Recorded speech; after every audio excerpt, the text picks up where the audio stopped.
Hello and welcome to the History and Genealogy virtual classroom. Today is Wednesday, October 8th, and the time is 6:30 p.m. Thank you for joining us. My name is Scott Hall, and I will be moderating this Zoom session. Today's class, FamilySearch Basics, will be taught by Mike Bridwell. This class will be recorded and made available on the St. Louis County Library website. If you are viewing this Zoom session live, you are encouraged to type questions using the Q&A feature located at the bottom of your screen. The instructor will answer questions at the end of this session. I will put the link to the class handout in the chat. Please note that this link is to an updated version. If you downloaded a copy before today, please download the version that I will link in the chat. I will now turn this over to Mike, and we will begin the class.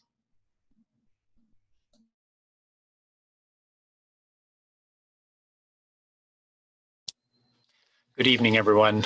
My name is Mike Bridwell. I work here in the History and Genealogy Department, and I've been here since 2006, I believe. It's the year I got married and the year I started working here, so it's easy to remember. And I'm going to give you an introduction to FamilySearch.org. The FamilySearch is owned by FamilySearch International, and it's a nonprofit genealogical organization operated by the Church of Jesus Christ of Latter-day Saints, also known as the LDS Church or the Mormon Church. It was founded in 1894.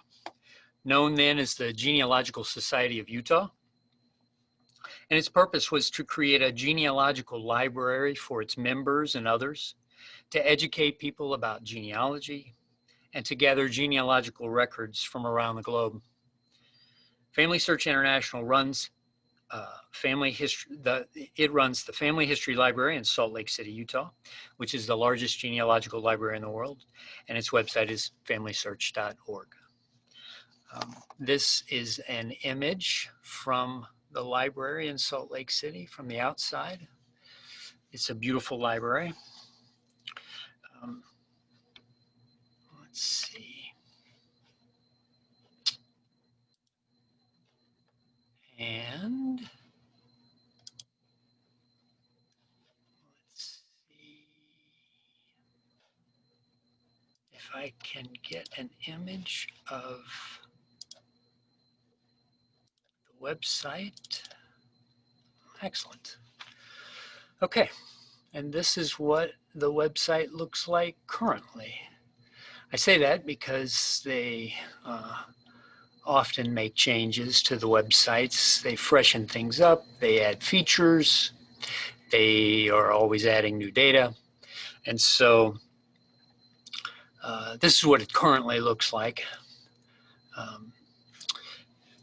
There is a lot of space on the screen. I hope you all can see my mouse as I move it around. There's a lot of space on this screen, and it can be a little, when you first join here, first decide to start using it, the easy thing to do is to scroll down here, and there's a search box right here in the middle of the screen.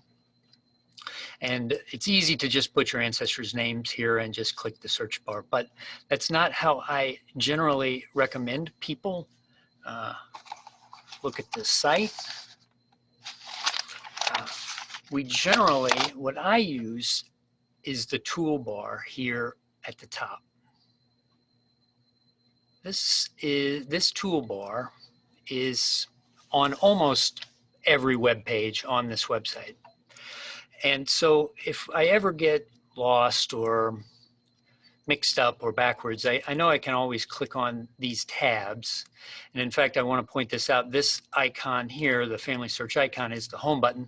So if you're ever on another part of the website and you don't appreciate where you're at, you can always click on Family Search, the Family Search logo in the upper left-hand corner, and it will take you right back to the home page. So I'm going to talk about these 5 tabs primarily, but I do want to mention, well, first off, I'll say that if you click on any of these 5 tabs, you get a drop-down menu. And this is how we're going to get around the website tonight, by clicking and getting these drop-down menus and then choosing something new from here. But I do want to say that there's very little at this website that you can access without creating an account. Almost every index or image or even your trees, you have to be signed in to actually get access to the content. You can sign in either here or if you don't already have an account, you can click here to create an account, and we're going to do that in a minute. If you already have an account, you can just click here and sign in. But if we go right here and click on create account, you're going to see the information that they want from us. And it's fairly simple. This is a free website. It's a free account, and they're never going to ask you for money. At least they never have asked me. So if I did something like that, Mike example, and then I put a random date of birth here and said that I am male and I am not a member of the Church of the Jesus Christ of Latter-day Saints, and I hit continue. And then they're going to ask you to create a username and password, and you'll have to write those down and remember them, or write them down or remember them. And anytime you want to sign in, you use the username and password here when you click sign in. So that's all they really ask for: your name, your date of birth, and a username and password, and contact information in case you ever lose your password. You can they will either text you a new password, or you can choose email. You can also choose to receive messages from FamilySearch. I left the box blank, and they've never contacted me as far as I can remember. And so, but you can also change that anytime in your profile if you decide you don't want to get emails from them anymore. I'm going to go ahead and sign in with one of our accounts so we can see the information we're going to be looking at tonight.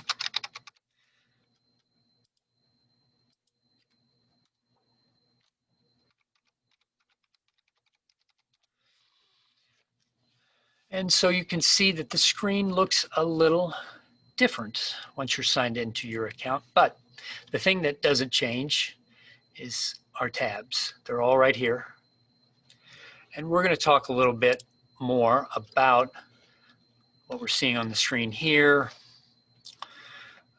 in a little bit when it's time to start talking about our family trees. But I did not want to begin there. Oh, I did want to mention one other bullet point under the home section of the handout is if you get stuck, and by stuck I mean if you're struggling to have any luck finding things, or if you're lost, you can always use this help button that I wanted to point out to you. The help button is this little question mark in the upper right hand corner with a circle around it.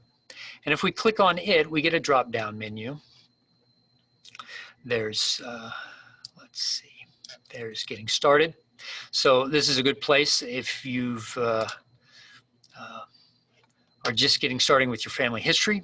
There are videos that you can watch, introductory videos on beginning your genealogical research.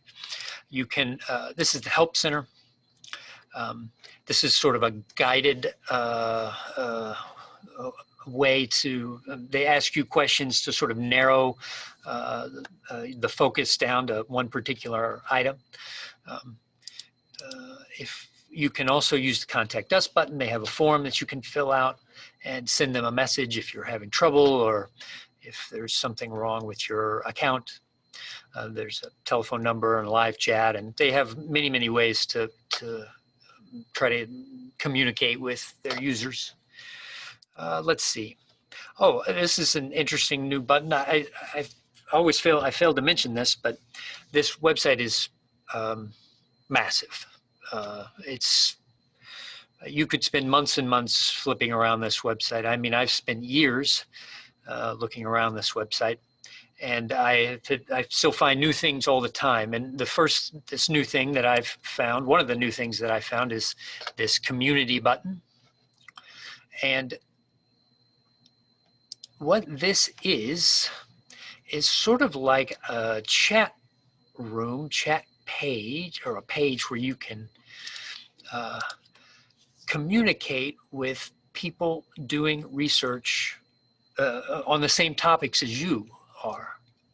So you can search these groups to find one that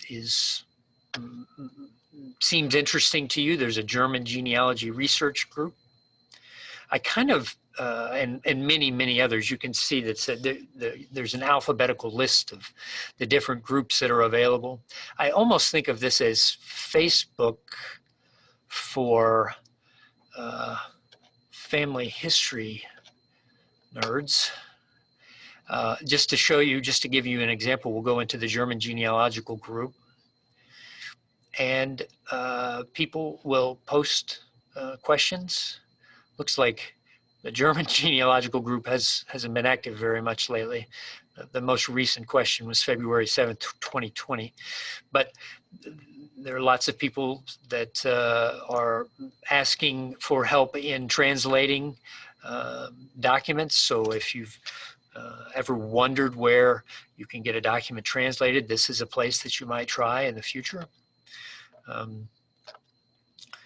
And there are many other subjects to look at, many other groups to check on. I found there are some surname family groups. This is the Ansley Family Genealogy Group, but there's groups concerning many of the countries from around the world, and some even, for instance, the Cedar Park State, Texas Family History. This is a community group for just Cedar Park, Texas, which is pretty specific. So anyway, I thought that was an interesting find that I found recently. If we go back here to the FamilySearch logo, and that'll take us home again, and I'll show you a little bit more about the help button. This is where they mention the research wiki, and I'm going to talk about that under, oh, well, we're in help, so let's talk about that right now. The research wiki is another way that they are used to educate their researchers. If you all have ever used Wikipedia, you're probably familiar with the layout. If we were to, there are 93,937 articles on the FamilySearch Research Wiki, and you can start narrowing to help you find. You can either do a search here, or I like to go and click on the map and start narrowing by place. And so in this case, I'm going to choose the United States, and then we'll go to the state of Missouri. And this is kind of what the wiki looks like. And they have a getting started page or a section. And all of these links you can see are live. So if you click on, so for instance, how to find Missouri, marriage records. And since we're in Missouri, this is telling us how to find Missouri marriage records.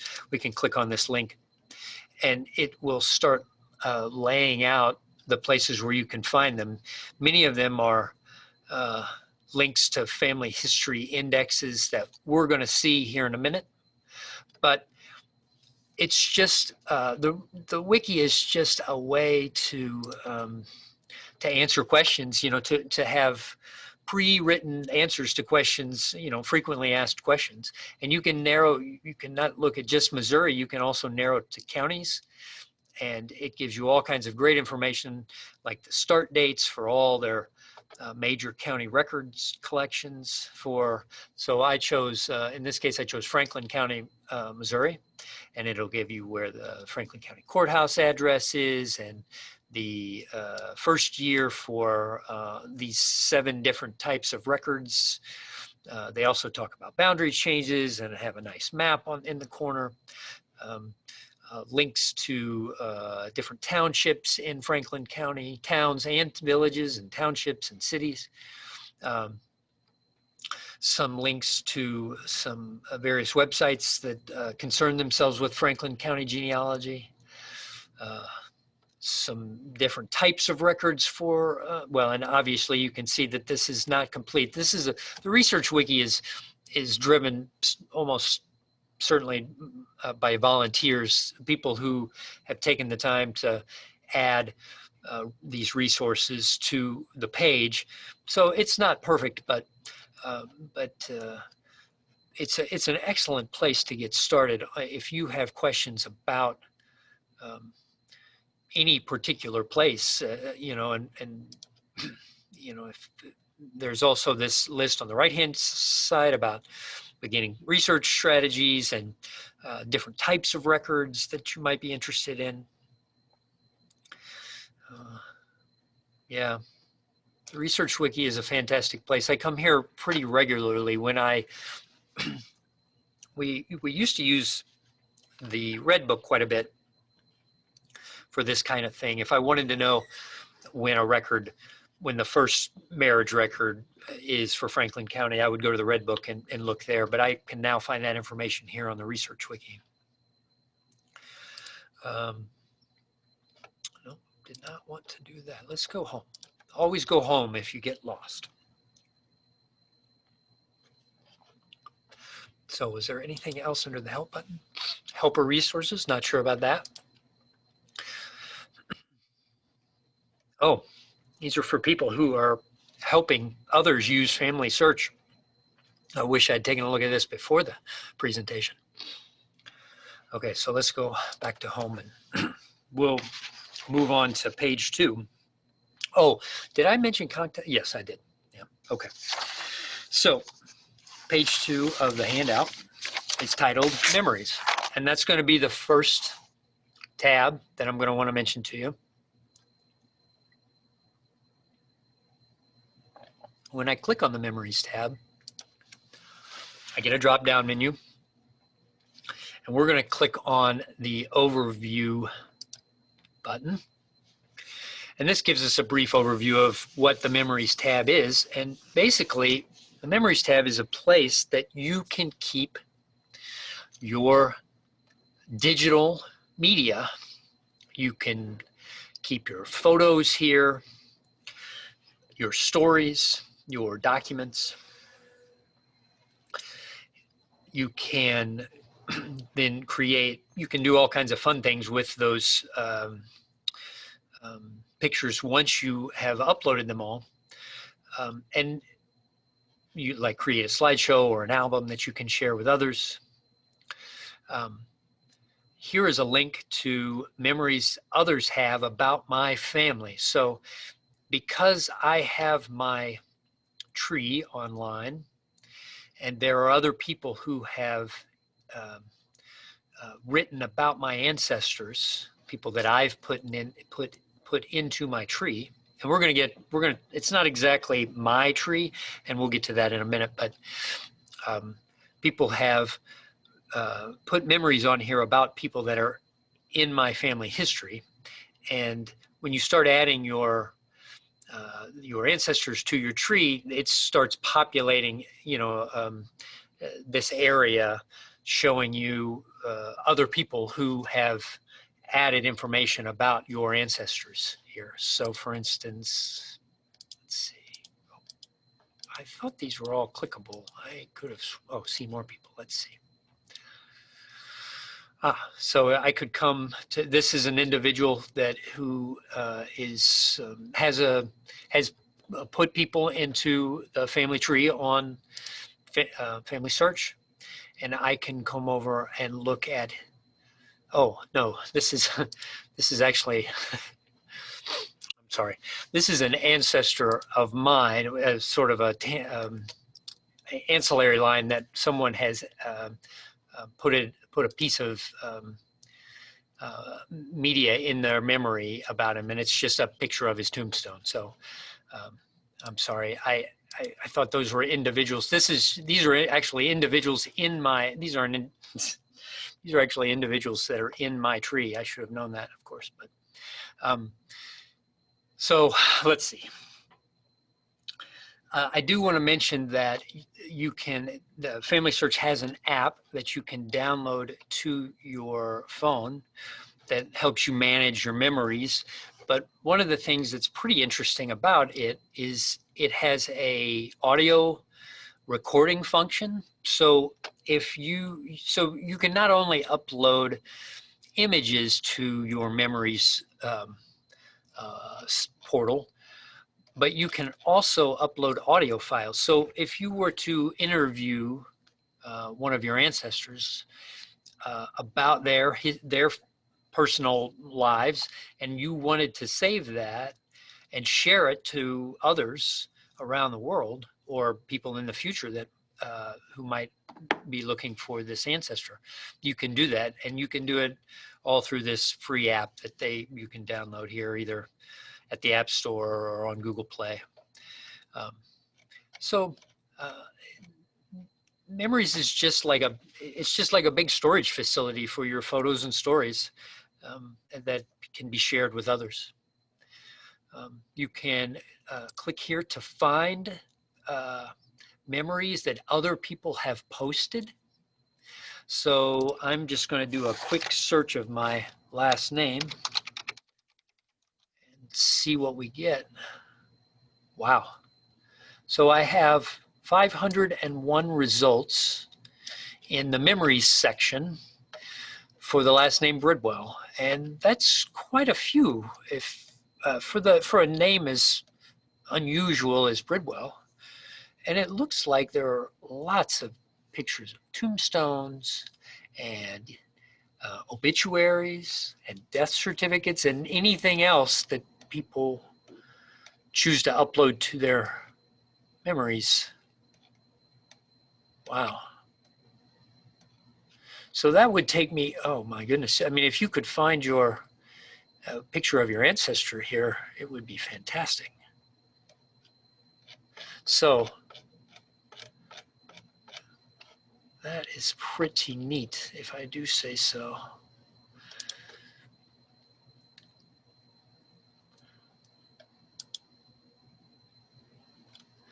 So this is, let's see. So this is my gallery because I'm logged in. These are the documents and photos that I've shared or put on my memories portal. And I found it here under gallery, and I've added a couple of death certificates and a photo of mine. And if you want to attach these to people in your tree, it's fairly simple, and I'll show you when we get to that tree point. But yeah. So for people that don't have a subscription to Ancestry, or people who don't have a software, a piece of software, the tree can be a pretty fantastic resource. And I'm going to get to that in just a minute, but I think I'm going to try to stay in order when it comes to our handout. So the next item on the list is indexing. And you can locate that here. Here, let's go back. We'll go back to the main menu, but the indexing tab is here. And when I click on it, we get a drop-down menu, and we can look at the overview. So when you search for your ancestor's name at FamilySearch, what you're searching is are indexes that have been created for the most part by volunteers. And it's a way that if you like indexing, or if you like helping people research their family history, this can be a really easy, simple and easy way to do so. And you don't have to give a lot of time, or you don't have to it's not a big to-do to sign up. It's really, really simple. And you can find a project. You can either get started here, you can learn more, of course, or you can find a project here. And just to show you, I'm going to click through here. I'm going to choose the United States. And you get a list. Now, I don't know why Liberia is under the United States, but it is. So, but I'm going to keep scrolling down. You can see that there's a big list of projects that you can choose to work on. And so you can look for a Missouri project if you're interested in that, or if you're interested in naturalization records, or yeah, anything you want. These are the ones that are active now. I'll just click on one to just kind of give you an idea of what it looks like. So you'll want to read the instructions when you do this, but basically you're just going to follow along. You're going to look at an image. And so let's see here. And this is the project instructions here. And you can, you can do 1, or you can do 30 or 100 or 1,000 if you want. So if you're the type of person that likes to have a little project going while you're watching TV, this can be a great little busy project for yourself, and you can help a lot of people with their research, because it seems to me that the county naturalization records for the state of Maine is not indexed at this point. And so if you were to go to search and search records, you'd find that you were looking for a Maine naturalization, you could search for your ancestor, and he might be there, but it's not indexed, so you won't find your ancestor. So indexing, of course, is how we find all their records in one way or another, and so it's just an opportunity for you if you're interested in that sort of thing. It's, again, there's no commitment. And you can choose from a variety of projects, and I do want to mention that only a small portion of all of the information that the Family History Library has concerning, or all of their documents. Let me back up and let's try this one more time. FamilySearch has many books and many rolls of microfilm, and they've only indexed a very small portion of those records. So when you go and search, you're only searching the portion that's been indexed. You can access much more than what's been indexed, and I'm going to show you how to do that when we get down to the catalog and the family trees. And we're getting there. We're on our way. In fact, we're at the search bar right now, so this would be a perfect time to talk about it. The search tab is here, and when you click on it, you get a list of items that you can look at. And you could probably spend weeks and weeks at any one of these items, maybe even months. You could probably spend years here in the catalog. And I'm going to try to talk a little bit about each one. Let's start with records, since I was already there. So when you're, and again, I don't want to beat a dead horse, but when you're searching this historical records, you're only searching the indexed records. But they have over 2 billion names in their indexes. So it's a considerable database, but it's not, you're only scratching the surface for what they actually have, but it's a great place to start.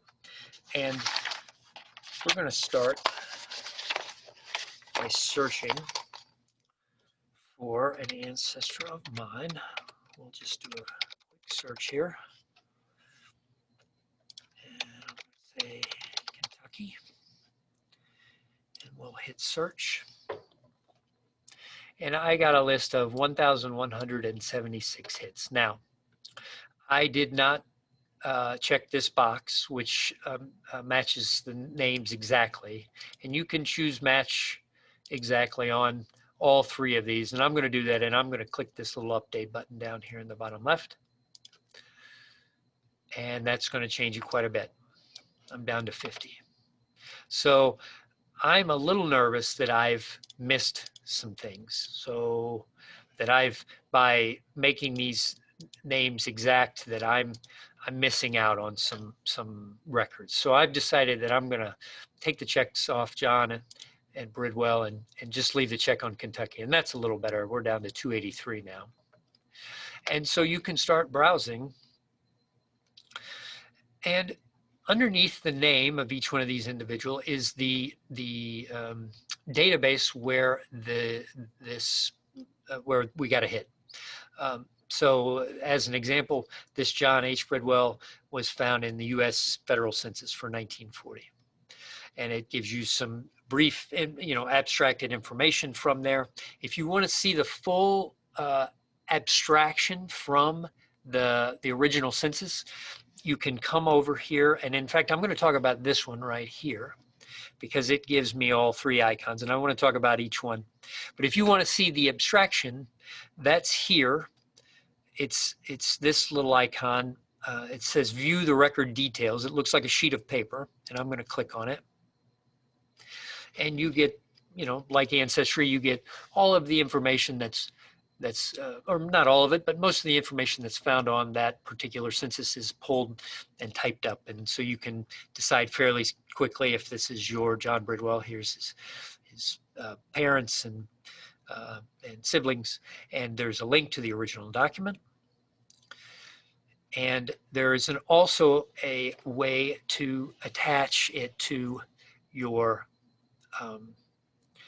tree. If now this one is already attached, this man John Bridwell has already been put into the tree, One World tree, and so it doesn't have the little buttons that would allow me to attach it to an individual in my tree.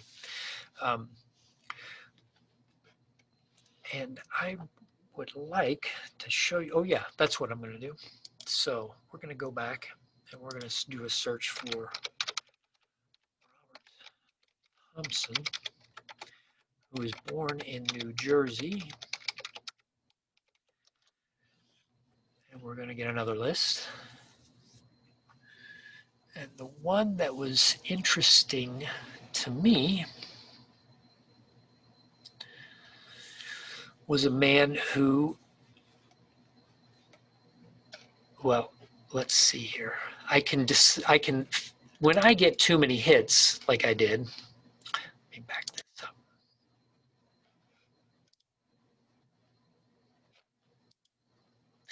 I got 25,000 hits on a name like Robert Thompson. It's no surprise. I'm going to make all these exact, and we get a more reasonable number. And I'm going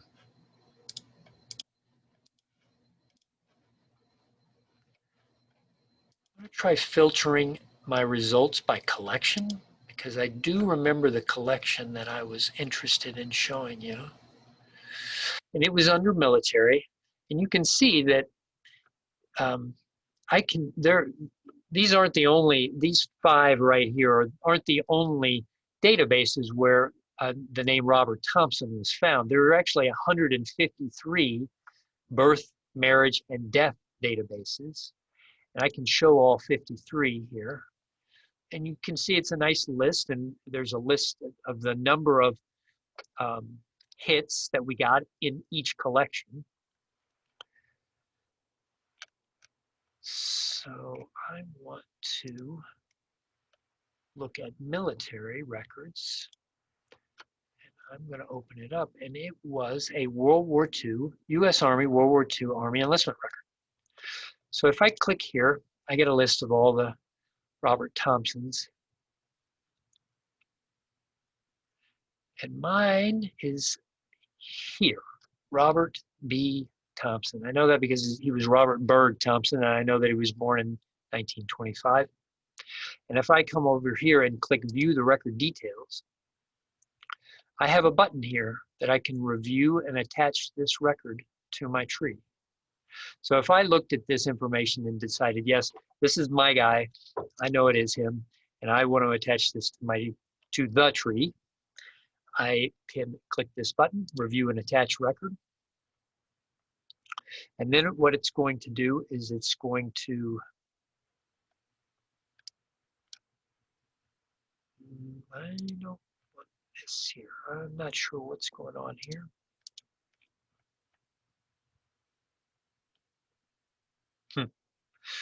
So why is this not attaching to my tree?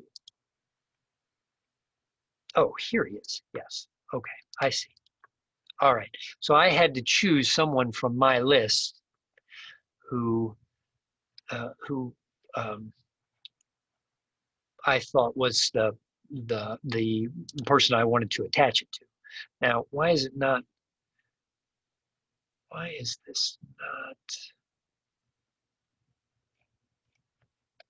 If I select, I see. I had to hit the select button. I'm sorry. So then what you get is a list on the left-hand side. That is a list of all the information that's on the record itself. And then on the right-hand side is a list of the information that I have about my ancestor in the tree. And I can choose to say, oh, this is new information that I wasn't, as you can see, most of this stuff is duplicated. But this piece of information I didn't have in my tree, that he enlisted for military service on 4 May 1943. So I can choose to add that, and they import that information over to my individual in my tree. And then I just choose, I can put a reason for attaching the source, and then I can choose attach. And so now if I were to go to my tree, I'll click there just to demonstrate. If I go to details, you can see that it has right here is military service and where this information came from, what database it came from. So obviously, if you don't have a tree, this isn't, that particular feature isn't particularly useful. But I'm going to try to convince you to start putting your ancestors on the One World tree. Let's swing back here and find him again. And of course, I need to add all these and update, because I want to show you that there are actually 3 icons over here. They're not there for every record, every entry, but they are there for some. And so we talked about this. This is the record details. If there is an image associated with a particular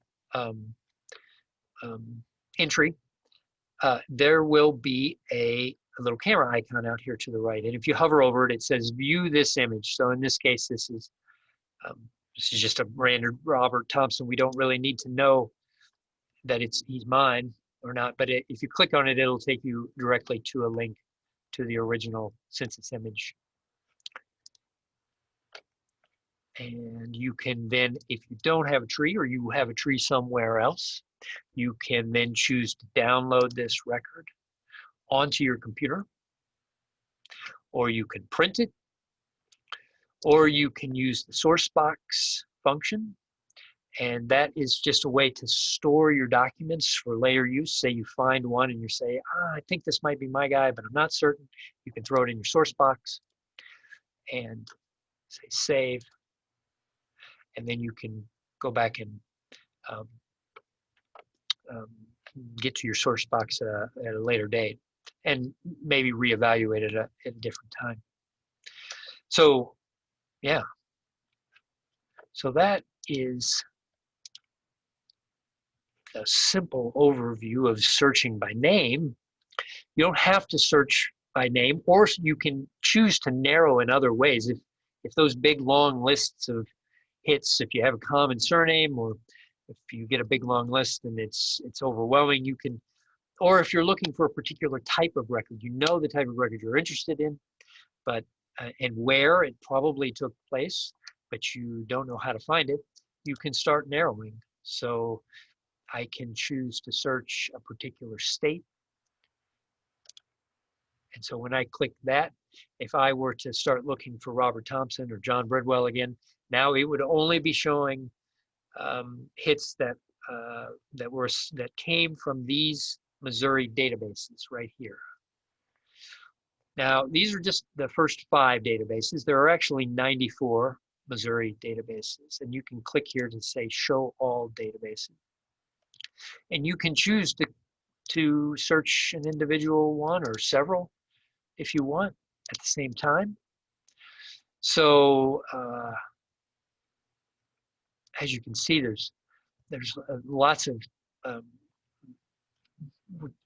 fairly large databases. If you want to sort by when it was last updated or the size of the record set, you can do that. Looks like there are 20 million records in this U.S. Public Records database for the state of Missouri. Federal censuses, of course. Missouri County Marriage, Naturalization, and Court Records is an excellent database. I use it all the time. And so on. Yeah, so you can choose to search an individual database, or you can search them all at once.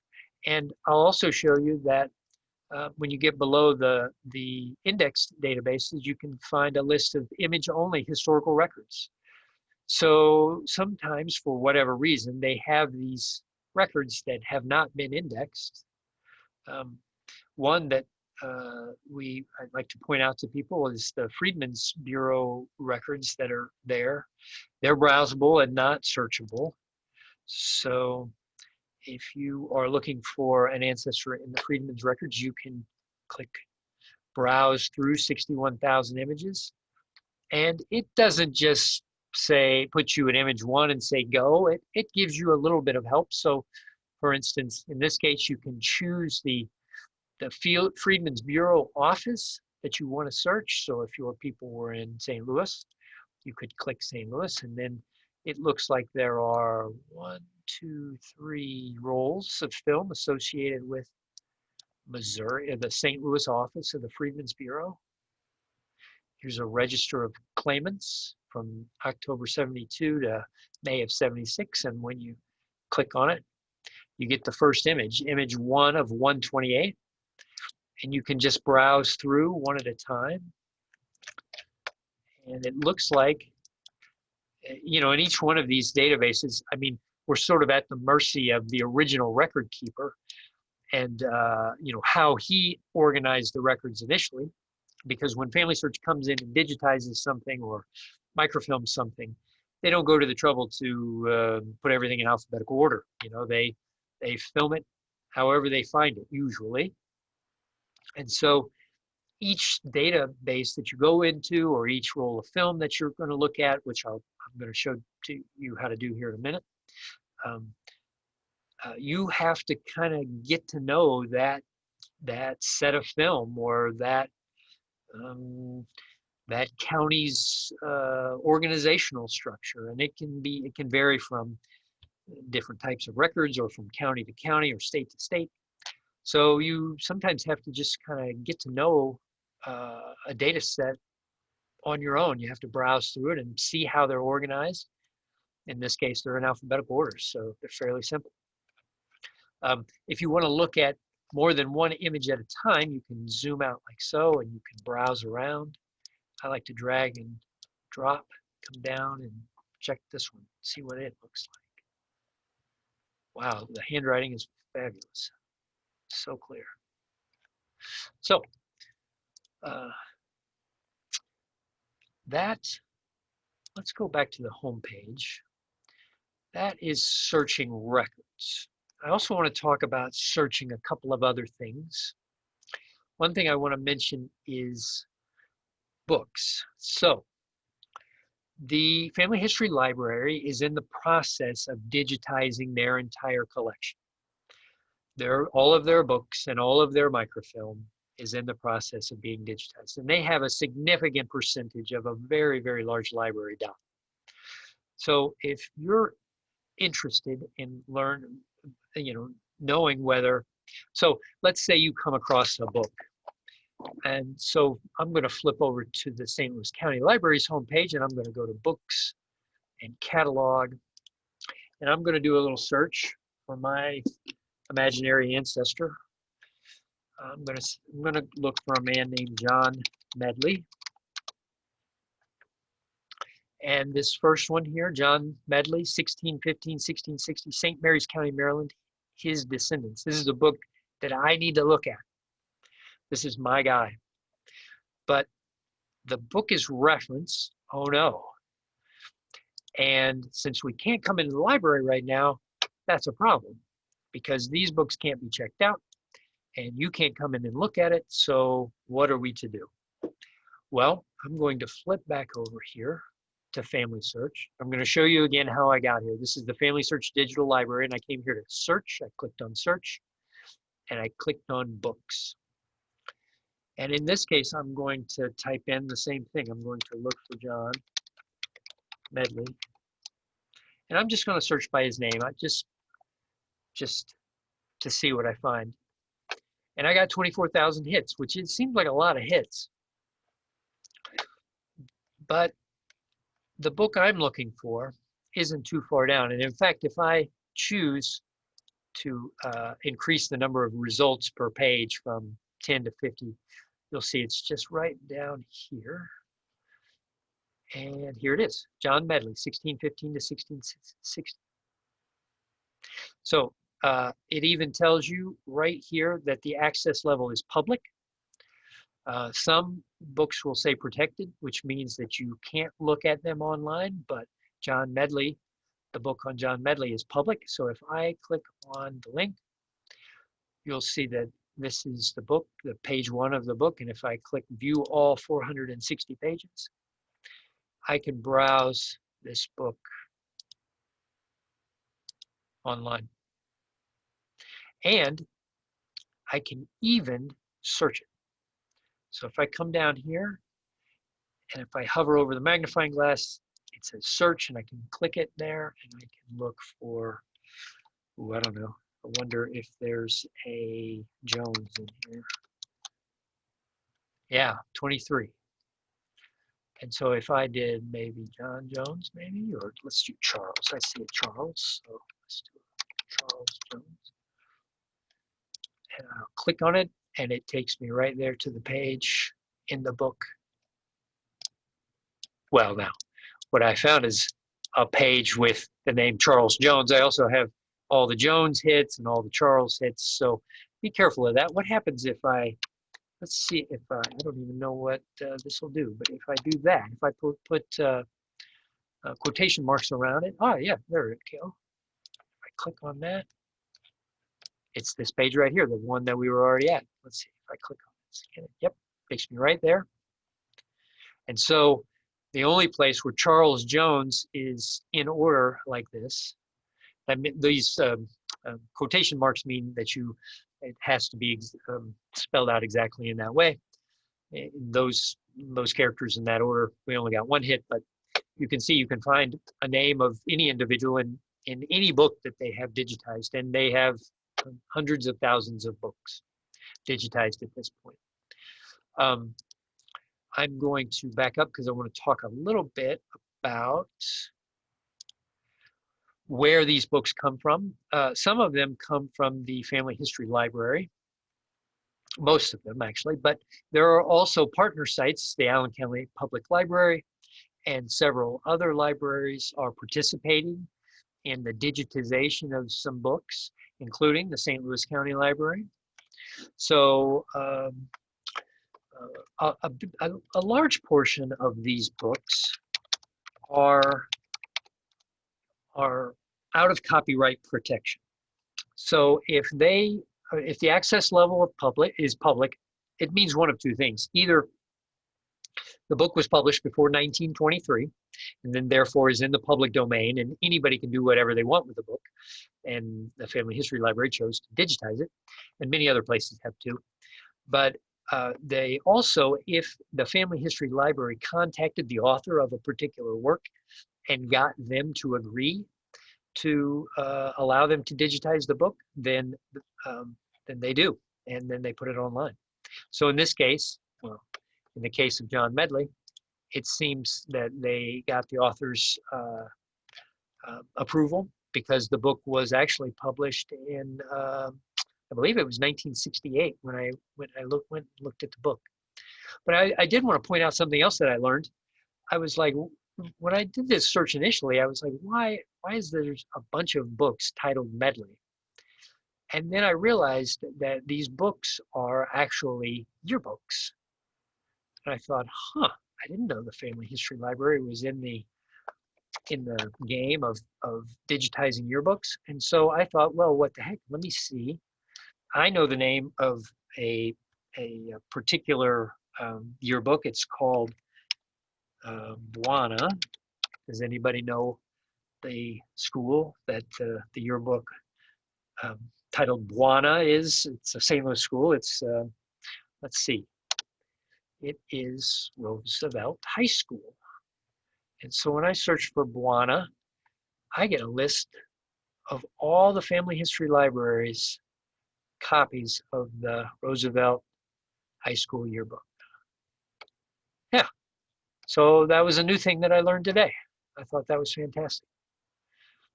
So Family Search has yearbooks as well as many other kinds of books. And you can refine your search by subject or by the author, or who created a particular work, or yeah. So that is books. And I want to mention one other thing under the search tab. Check 722. Okay, so let's check genealogies. I do want to just mention this. Before Family Search changed its tree system, which we're going to talk about here in just a second, it used to have trees just like Ancestry and many other websites, where you had your own tree. Like, you created an account and then you could start creating your tree, and that tree was yours, and you were the only one that ever had access to it. And whatever changes that now, some people might be able to view it, but they couldn't actually change anything in the tree. That was yours. And so if someone ever found some piece of information that was wrong on a tree, like I'm sure many of you have, you have to go to the trouble of actually trying to contact that individual, and Ancestry can make it kind of difficult to do that. So anyway, I'm getting sidelined on trees. That's the same way that Family Search used to operate their trees, and they also used to have these indexes like the IGI or the pedigree resource file, or oral genealogies. So they have a bunch of spoken lineage linked genealogies as well here, and lots of other stuff. This Guild of One Name Studies is here as well. And you can search them all at one time just by putting a name in and seeing what you come up with. When Family Search did their most recent update, and IGI used to be a very big part of the Family Search website. It was a huge database, 430 million people, and I used it regularly. And then when Family Search changed their website a few years ago, the IGI kind of disappeared. I didn't know where it went. I thought maybe that it was just no longer available, but it's here. So for you old timers that still like to use the IGI, it's here. It's under genealogy, search and genealogies. But this is basically searching old trees and old databases that were created long ago. You can also search family's tree, and you can search the catalog, which we're going to get to here in a minute. You can search the research wiki here. I do want to talk, it looks like the next thing on my list is family trees, so I will come back to searching the catalog here in just a minute. I do want to talk to you about it because it's the most powerful tool that we have. But before I do that, I just want to talk a little bit about family trees and mention that, as I was just saying, they had an old system of trees just like Ancestry, where you created your own unique tree and you managed it and maintained it and nobody could change it. Well, there are plenty of websites where you can do that. And if that's the way you like to do things, I would say keep doing it that way. But what FamilySearch decided to do was, because there is so much inaccurate data out there in these tree databases and tree programs, and it's so hard to get these sort of things corrected, that people often don't bother. And so you'll see bad information that was found on one tree start getting spread around the internet, and so then you can start finding the same error in other people's trees, because sometimes people will take information they find on other people's trees and take it at face value and just pull it right into their tree. And so it becomes this ever increasing sea of disinformation that you have to sort of filter through. And so FamilySearch, seeing the problems with this style of tree service, decided that they were going to change things. And they came up with this idea to create a single family tree that would house everyone who has ever lived in it and connected. And so they go to a lot of trouble of, anytime you sit down and start entering your information for one of your ancestors, if someone else has created or has already entered that person into the global tree, FamilySearch will offer up a prompt and say, are these two the same people? Because their names are the same and their date of birth's the same and they're from the same area and they've got the same wife and kids and everything. And so these two might be the same. And then you can compare them and you can decide to accept the previous individual's information that they put on there, or you can reject it and say, no, that's not my guy. And so then your guy that you entered in there will have a unique, and I'll show you. I'll go to my tree. I'm going to go to my family tree. And I get there by clicking on the family tree link and click on tree. And so here I am right here in the middle. And I've just started adding it. I have much more data than this in my tree on Ancestry. And my mom has a family tree maker at home, and she's got tons of data on there. But I'm slowly starting to migrate this information over. And as I was saying, when you're entering in your information, and if FamilySearch doesn't, either it doesn't offer you a person that is similar to the person you're entering, or if your guy is completely new, they assign a unique letter number combination here. So this is my little code. This is me, and this is my code. And every individual in my tree, and in this tree, I should say, not my tree, but this tree, has a code. And so they don't get confused. And so when you try to add in someone new here, if I were to add in, and let's see, her name was Rose Berg, and let's see, female, and she is deceased. And I don't have to enter anything else. I just can put a name and deceased and hit next. And there was no match found. So I am going to create this news person, Rose Berg, and I'm going to say, boom, there it is. And she's got a new unique number there. And I can click on her and I can start adding information here. Sometimes they will give me research help. This is familiar to those of you who are comfortable with Ancestry. And well, right now they're just telling me that I haven't entered any data in. If I were started to enter data, they would start searching their indexed databases and see if they could find some some records that might be useful. So for instance, if I flip over to Robert Thompson,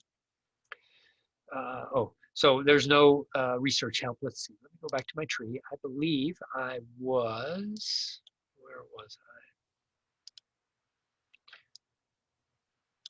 Was I on Emmeline?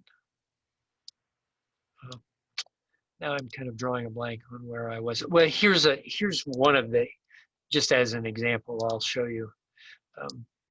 This Dr. Elijah Parrish, that's right. Here's where I was. This little icon right here in Doc Elijah's box is telling me that it has some hints that it would like to talk to me about. So here's a U.S. Census from 1850. Here's a record for his marriage, and I can click on it, and it'll show me the entry in this database. And I know Doc Elijah. He was born and raised in Lincoln County, Missouri, and so I can look at the original marriage record, and I can scroll in here and find it. Let's see here. And there he is, Mr. Dr. E. Parrish. That was his real name. His parents named him Doctor.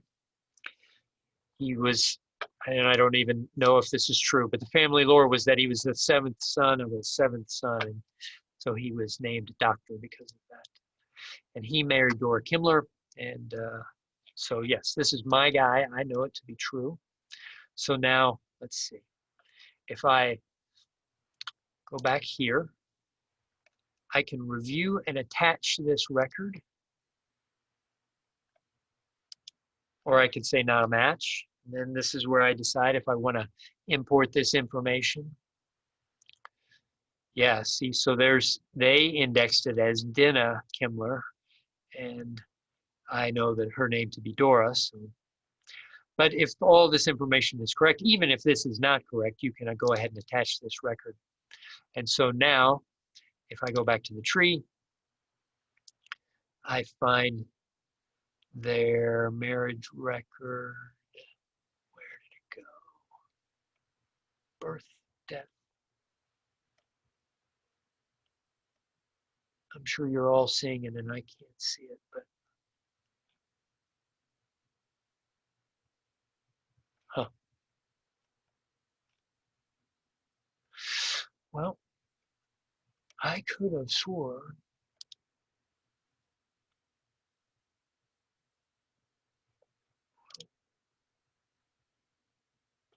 Why?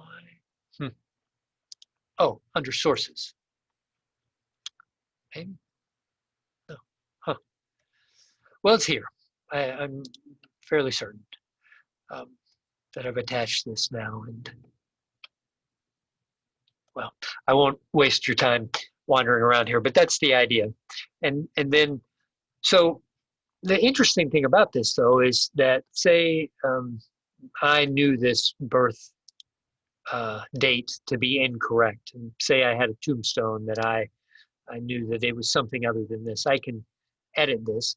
But even if this was someone else's tree, I could do this. So I can just go and find some random person. And you can see that other people here have edited my entry. So this Bonnie Parsons back in 2015, she actually created Dr. Elijah Parrish. And I must have linked into him as I started adding information into my tree. But Bonnie was the original, looks like the one that originally entered this name. And if I wanted to contact Bonnie and say, hey, where did you get the birth record for, or, how did you get the birth record for this person? Her email address is here. Or you can send a message. If they don't have an email address, you can send a message here and they'll send an email to her. And yeah, so they make it really simple. And there's also a list of changes. So I can go into any individual that I think of as in my tree.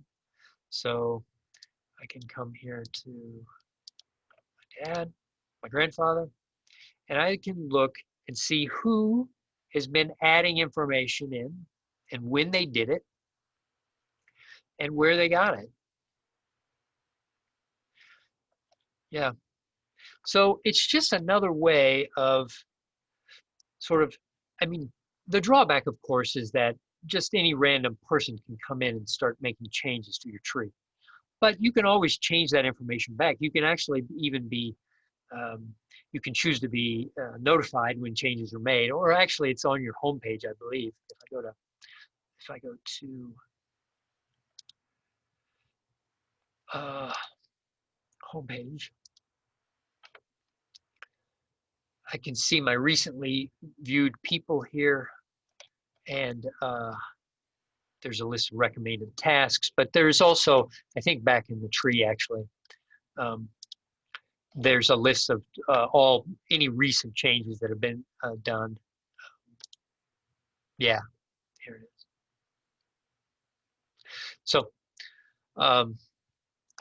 that's probably enough on the trees. You're probably all waiting with bated breath to talk about the catalog, because the catalog is where all the good stuff is. And I want to talk to you about the catalog.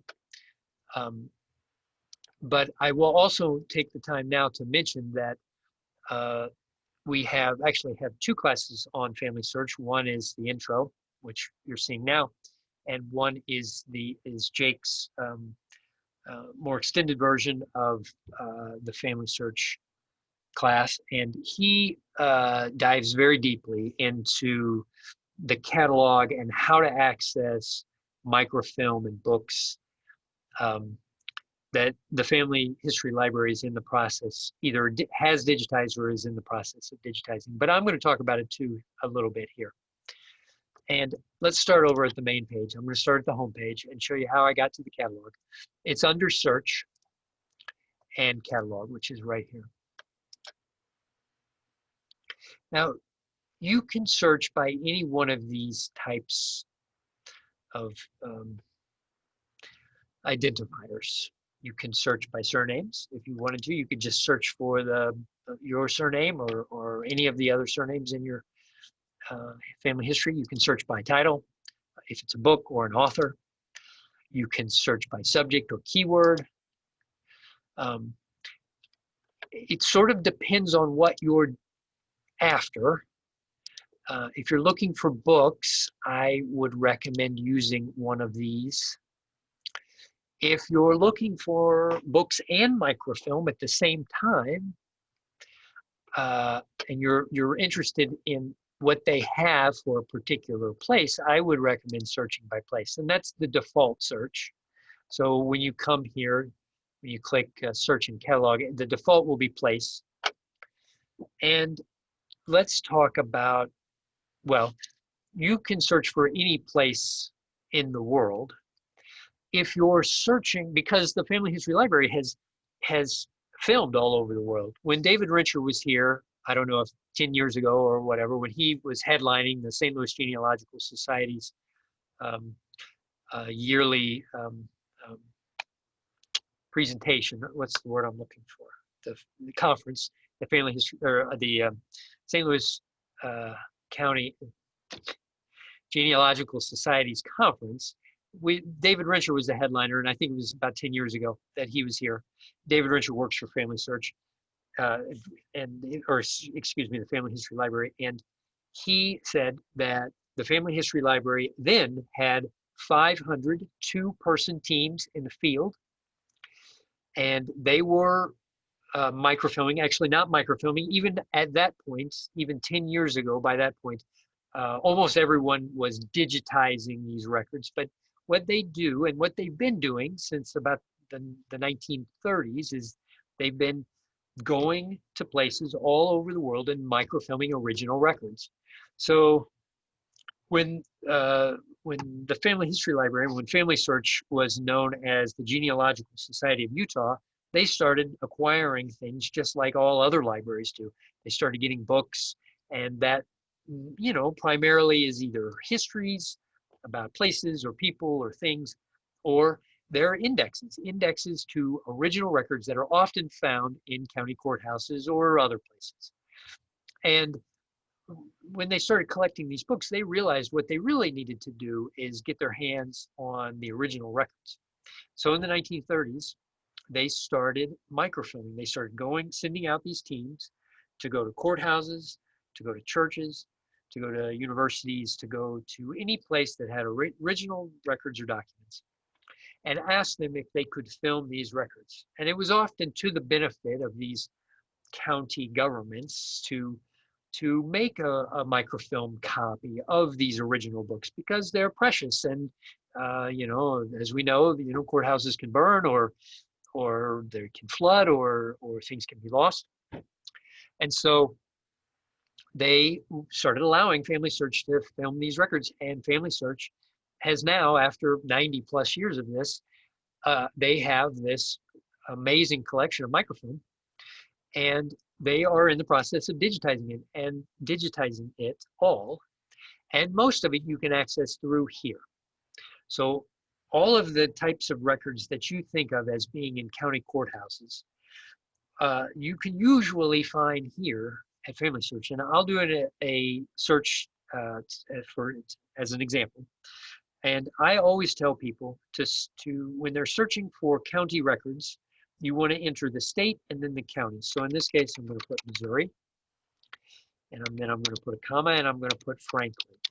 And we're going to look at Franklin County, Missouri. And then I get a list of possible hits. There's a Franklin Township in Miller County. That's not the one I want. There's a New Franklin in Howard County. I don't want that. I want Franklin County, which is right here. And I'm going to click on it, and then I'm going to hit search. And when I do, I get a list of everything that they have in books and microfilm, both, concerning Franklin County. And it's an alphabetical list, and you can see there are census records and church records, court records, and land and property. So these are deeds, some military records, naturalizations, probate, and vital records. Oh, and taxes. So that's a pretty brief overview of what you can find in almost any county courthouse. These are just the types of records that counties are charged with recording, and so you can find them here.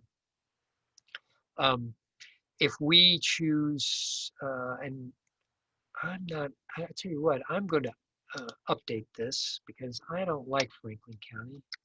It's not giving me a good collection of things to talk about. So I'm going to go to Lincoln. We're going to try Lincoln County here.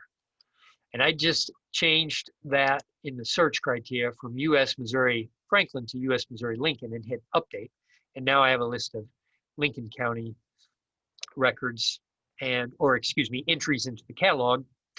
And you can see, I'm going to click on this vital records entry, but you can see that there's a little 8 out here besides vital records. And what that means is there's actually 8 different entries under the heading vital records. And when I click on vital records, this little drop-down menu appears, and I can see all 8 items. And now, I just want to reiterate that when you're searching the card catalog at the Family History Library, you're searching their books and their microfilm. And you can tell whether it's a book or not by the author.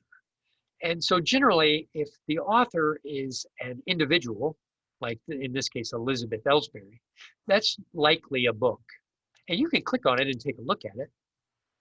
And in this case, this book has been digitized, and it tells you that right here. So you can search the card catalog for books, just like we were searching genealogies before, not genealogies, when we were searching books. But you're searching in the catalog, and you can find all the digital books that you'd be interested in looking at here too, if you want to try doing it that way. But if you click on it, it takes you to that same setup that we saw earlier, and you can page through this book. So if you wanted to look at an index to Lincoln County marriage records, you could come here and look at this. But we don't want to look at an index. We want to look at the actual records themselves. So let's go back.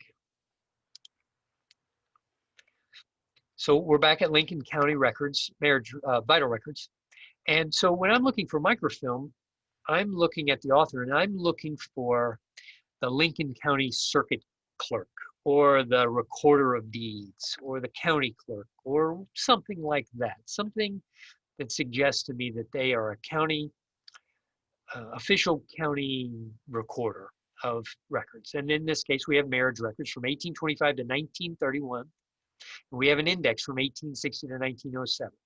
So if I click on this, it takes me to the entry for these Lincoln County marriages. And it's telling me here that they've actually indexed these records, and it's part of this database. And if I wanted to search them, I could, but we're going to ignore that. We're going to act like those aren't there, because I want to show you how to browse these records. So when we scroll down a little bit, what you see is you get a list of microfilms. And there are 6 films associated with this entry, these marriage records of Lincoln County. The first entry here, the first film, includes a 5-volume index to marriage records in Lincoln County that covers this time period. It's always best to check the index first, because if you find your individual on the index, it'll tell you exactly the volume that you want to look at and exactly the page number to go to. And so I'm going to click on this little icon over here. If I hover over this icon, a little pop-up window says I can browse the images online. So if I click this little icon, it takes me to the microfilm, a digital version of the microfilm. And I generally like to start here and look and see what we have going on here. And this is Volume 1, 1886 to 1897. That differs, that's different than what I saw back here. What did it say here? It say 1860 to 1907. So we must have multiple volumes on here. And the first one is from 1886. That's a little strange. Let's look. Yeah, 1886 to 1897. Well, nonetheless, this is what the index looks like.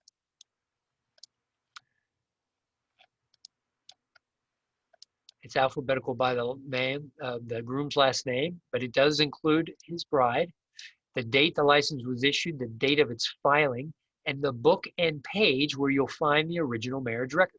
So if this was the marriage that I was looking for between Thomas Anderson and Cora Abbott, I would say, this is what I need. I need book 5, page 419. And so then I would just hit this little back button. And we're back here to our list of films, and I would find the film that had book 5. Well, they're not calling them book 5, they're calling them volumes. Volume 4, 5, and 6. That's on this film. But it's the right date range for my marriage, so I'm going to come back over here and I'm going to click this icon. And I'm going to go find volume 5. Well, this, I believe, is volume 4. Let's zoom in and look at it. Yes, this is volume 4. So I know that I have to browse down here. Oh, did it end already? Yes. So here's volume 5. Okay, so now I know I'm in the right section. And now I just have to go find page 491. So I'm just going to scroll down. And I'm just guessing here. I don't know. We'll just click here. 451, pretty close. All right. So that, I seem to be running out of, oh no, here's some more. 491. No, this is volume 6. So I, of course, picked the random one that doesn't actually work. Okay, so let's try another one maybe. Let's do, I want to show you that this actually can work. Oh, here's volume 6, page 15. Okay, so we'll go right back into that same one. And I know I can get down to volume 6 pretty easily. And here's volume 6 and page 15. That's page 19. So I'm going to use these little back arrows now that are right here. And I can just back one page at a time. And I can get back to page 15. And there it is, George Anderson. And so if I say, yep, that's my guy, I know it's him, and I can either print it here, I can download it to my computer, or I can put it in my source box. And if I wanted to, what I like to do is download it and drop it into my memories, which is here. And so then if I wanted to, I could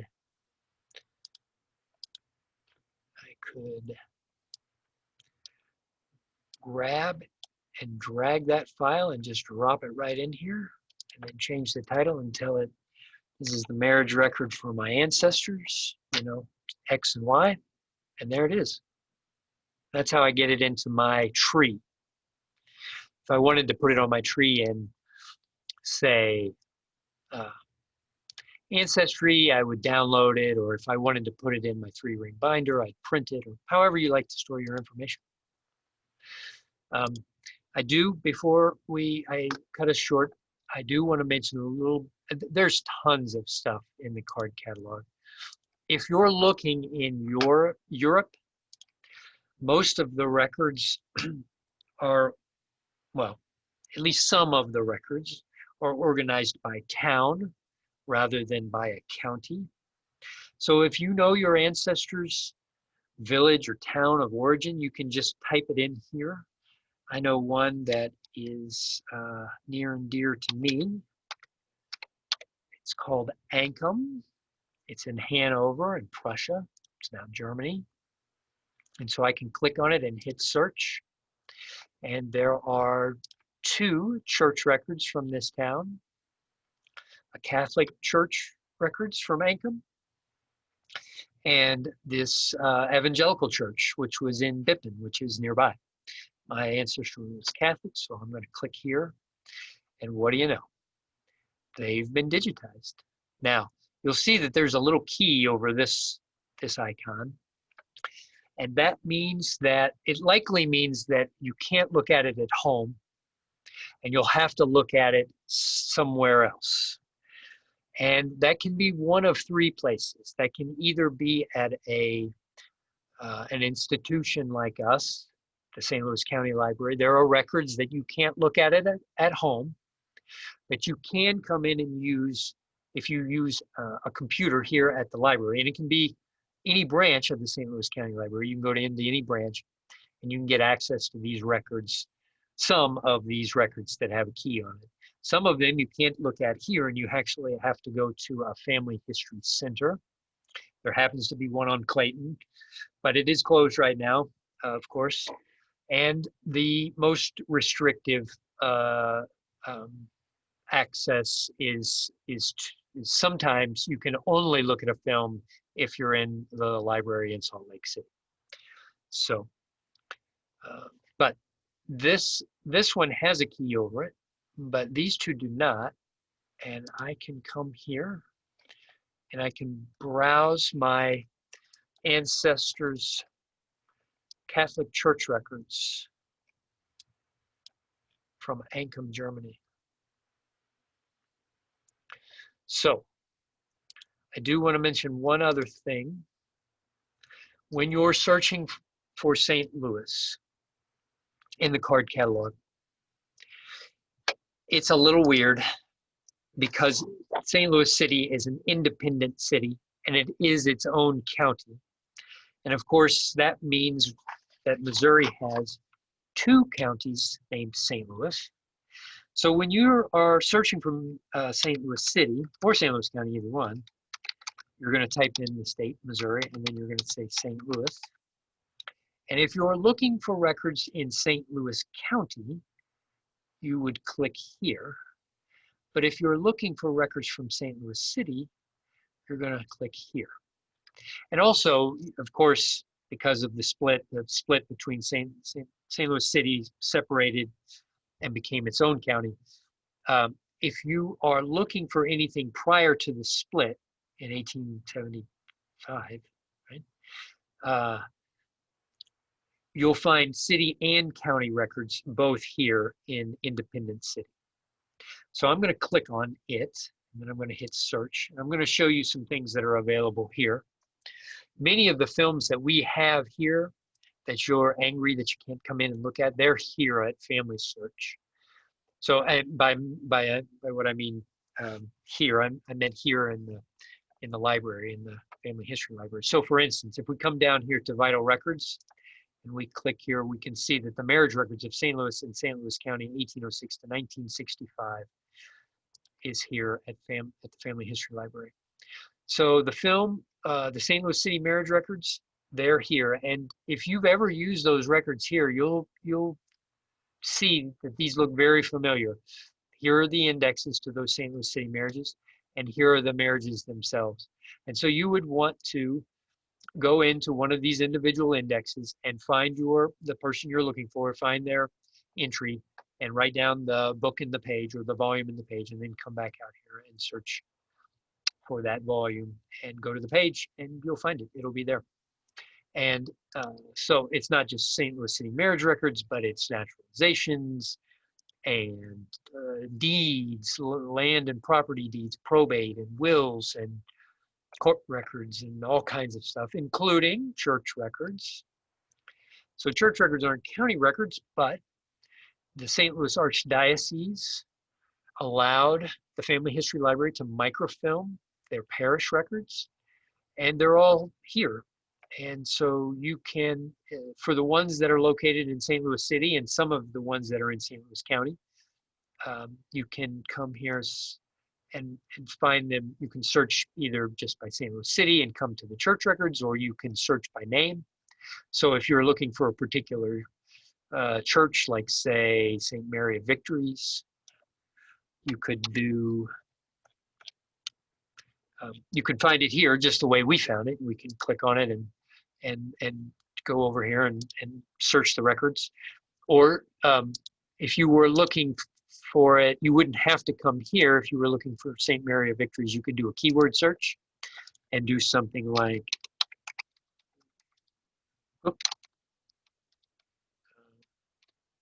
Mary of Victories, and then Lewis, and there it is. So there's that same entry that we found. Also, the Diocese of Belleville is here. So just as a heads up, if you had people in the, that were Catholic in the Diocese of Belleville, their church records are here as well. And each one is individually listed. So I think that's it. I think that's probably, I've yammered on long enough now. It's been an hour and a half. So I think we probably ought to open it to the floor and see if we have any questions that I can answer. Okay, great. We only have actually one question so far. This is from Jan and Greg, and they want to know, is it possible to download a book if it's marked public? I'm fairly certain it is, but we can go back over there and look. You could do it one page at a time, but we can fairly easily do this.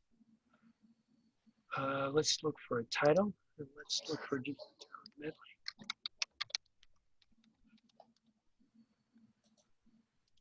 And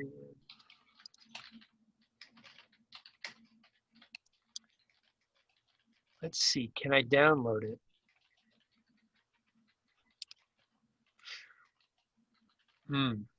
Well, you can certainly save it one image at a time, but that would be kind of painful.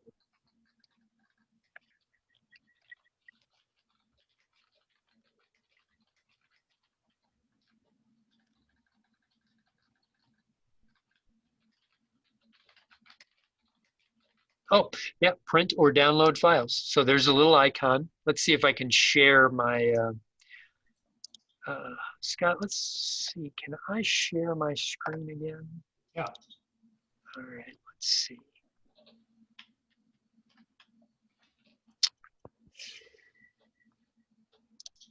Is that it? No, that's not. Yeah, here it is. So here's the John Medley book that we looked at earlier, and there's a little icon down at the bottom left-hand corner. And if you hover over it, it says print or download files. And so you just click that. And you can choose download PDF, and you can just put it in whatever place you want to put it, and it's yours. Okay, Mike, we're not seeing the Family Search screen. Oh, you did not see my screen. I'm sorry. Let me see if I can get it back up there. No, that's the file I just downloaded.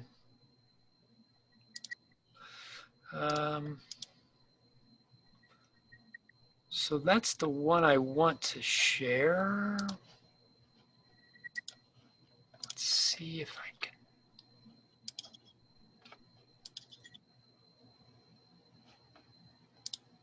Are you seeing a screen now, Scott? I'm seeing your list of files and folders. Not here. Let's do a new share.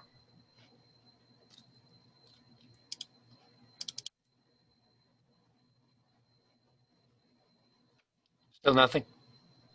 Okay, now I see a document that says John Medley. Yes, yeah, so this should be it. Oh, just a document, no. Okay. Well, let me close out of some things. And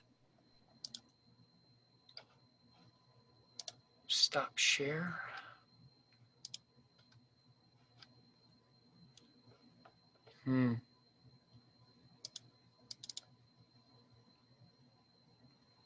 Does this look like it now, Scott?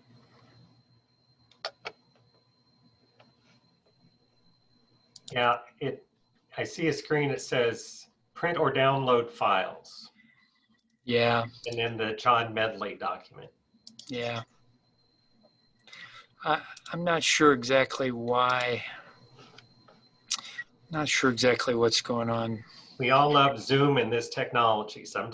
When it works, it's great. Okay. Okay, why don't we move on? There is another question. Okay.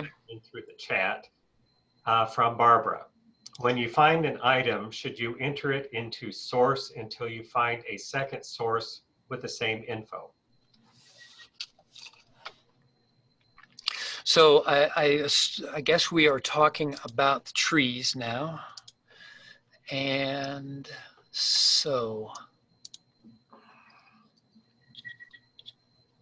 let's see if I can get back to my tree, and let's see if I can maybe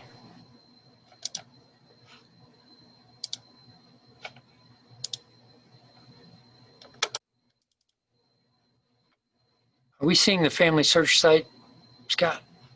Yes. All right, excellent. All right, so now I'll show you that book as well.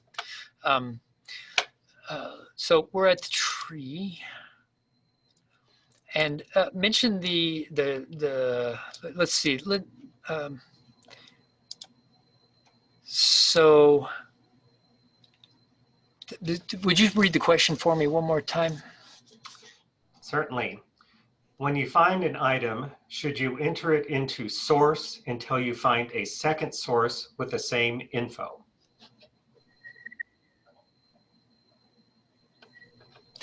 Well, whenever I usually, so if I added this item and it asked me for a source, I try to tell them where I got it. And when I do, I put the name of the database, that if it came from a Family Search database, I will usually put the name of the Family Search database in there. If I think that's what she's getting at.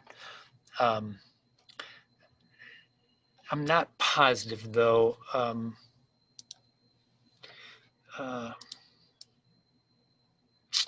maybe if I did a search again, I might be able to figure out exactly what we're getting at.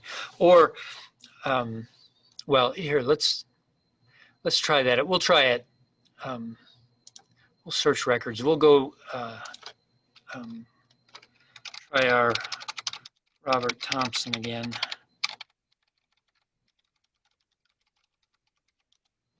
And nope.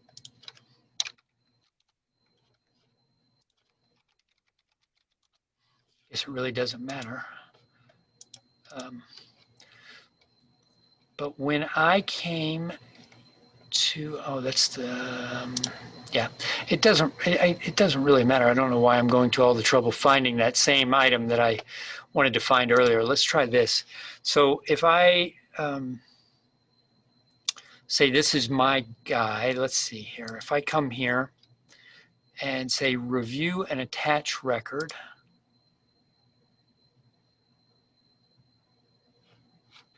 and I choose Robert Thompson here.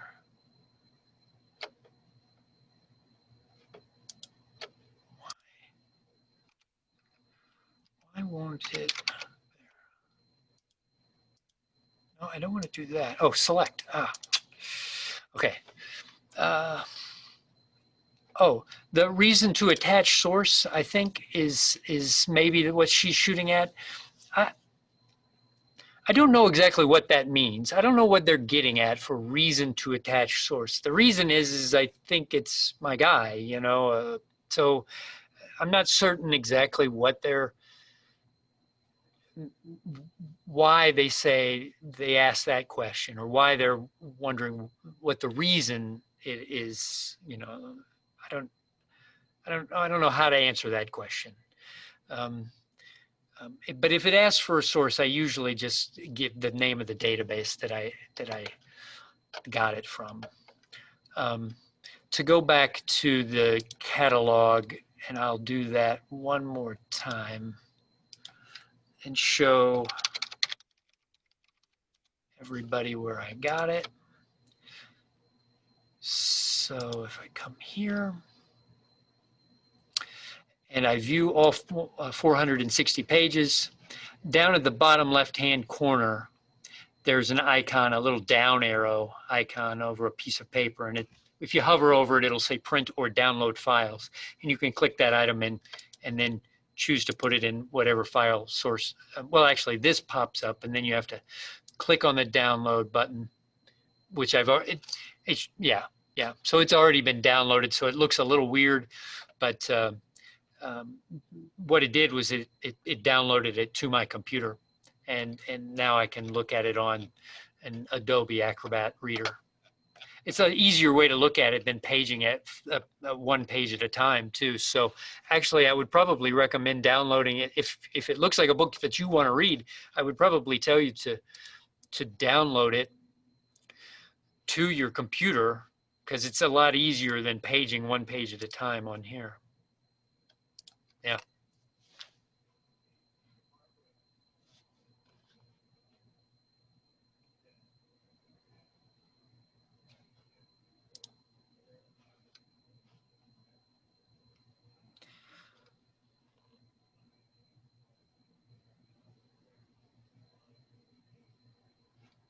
Scott.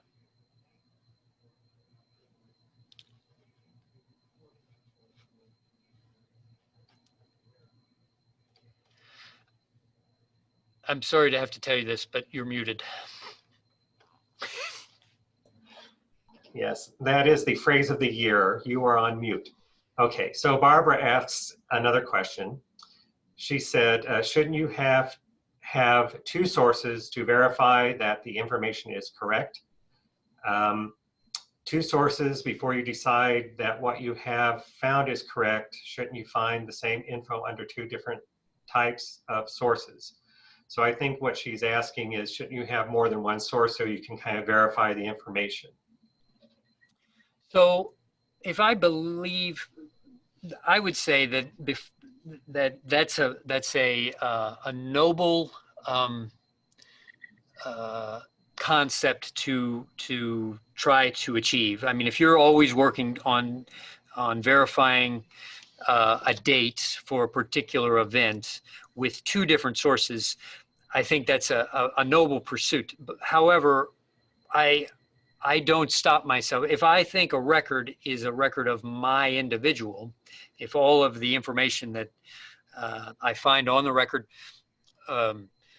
leads me to believe that it's my ancestor, then I will put it into my tree with that source only. You know, if I find some information that, you know, if I later find it, I mean, it can cause problems for certain if you're attaching documents to an ancestor of yours in your tree, and it turns out that you made a mistake. That can be a problem. That can cause you some heartache. I've known people that researched lines for many years who got off on the wrong track because they accepted a record at face value. So I agree with you that would be the best thing if we could find two sources for every fact, but often we can't. So I also think it depends on what kind of record you're looking at, and if the information on that record is primary or secondary. For example, if you find a death certificate, you know that record is primary for the death, you know, because that's being reported by the attending physician who is verifying the death. So they verify, you know, they write down all the information surrounding the death. Now, the birth information, of course, the person whose birth information it applies to is dead, and of course they cannot verify it for themselves.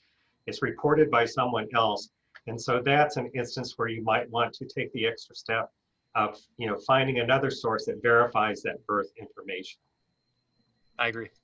Okay, so we have another one. What about finding different first names? Ella, Helen, Ellen. Oh, of course.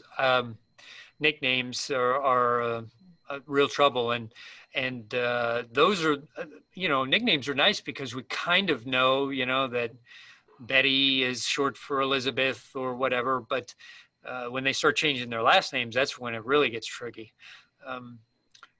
But yeah, if it's a commonly understood nickname, I assume that's the person, the individual I'm looking for. If I'm looking for Betty Geeson and I find an Elizabeth, or vice versa, you know, I at least will investigate it further, that record. Okay, I think that is all the questions we have for tonight. Mike, could you put up the slide with our contact information? I would be happy to. And while Mike is doing that, I just want to point out that if you look at the chat, I've put some links in there. One is a link to the class handout. I put a link to, let me see. Oh yes, a link to our virtual classroom on the library's website, where you will find this recording of this class eventually and recordings of other classes. So you might want to check that out. Also, Mike mentioned the St. Louis Archdiocesan Catholic records. We do have an online guide to that. That will allow you to, you know, find the church that you're interested in and find the Family History Library roll number that will allow you to go directly to the catalog and search, start searching for those records. So you might want to check that out. And then we do have our contact information up there. So, you know, if you have further questions or just need some research help, please do email us or give us a call. Since we are still in the middle of the pandemic, we are close to the public, but we are trying to help people as much as we can on the phone and by email. So in closing, I just want to thank you for joining us tonight. We hope you found this class helpful. If you have further questions or comments, please feel free to contact the History and Genealogy Department at 314-994-3300 or by email at genealogy@slcl.org.